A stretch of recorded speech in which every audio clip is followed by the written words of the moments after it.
Départ SAV, équipe 2, départ SAV, équipe 2, pour suspicion de Covid-19. Il n'y a pas une minute à perdre. Les pompiers s'activent, mais avant de quitter la station, la procédure habillage-déshabillage est de mise.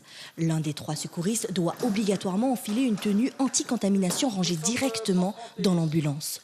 Pour un cas de suspicion de Covid-19, les sapeurs-pompiers se rendent à 3 sur le lieu indiqué. Lorsqu'il s'agit d'un cas avéré, ils ne partent qu'à 2 afin de diminuer le risque de propagation du virus. Tu t'équipes avec le temps qu'il faut, ok ? Le sergent-chef Lamtouka, il va vérifier que la tenue soit bien posée. D'accord. Pas d'interstice, d'accord, entre le masque et la lunette. Qu'est-ce qui est en train de se passer, monsieur ? Donc en ce moment, l'équipier secouriste se prépare pour l'abordage de la victime. Donc il met en place sa tenue anti-contamination, donc qui pourra lui permettre d'être en contact de la victime sans pour cela être un vecteur de contaminant. Malgré la gestion des risques au quotidien et de cette crise sanitaire, le caporal Smock fait preuve de beaucoup de sérénité. Pour lui, tout est une question de savoir-faire.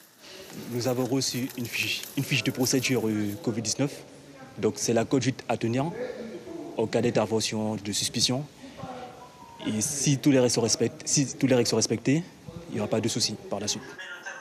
Pour respecter les règles, comme vous dites, et pour être aptes à gérer ce genre de situation, les pompiers sont soumis à des formations pointilleuses.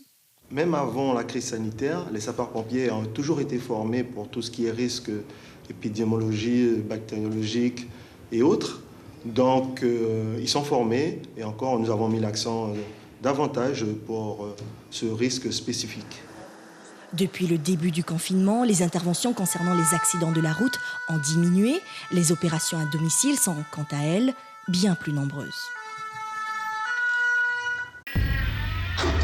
Suivez l'info sur Guyana Première, télé, radio et Internet.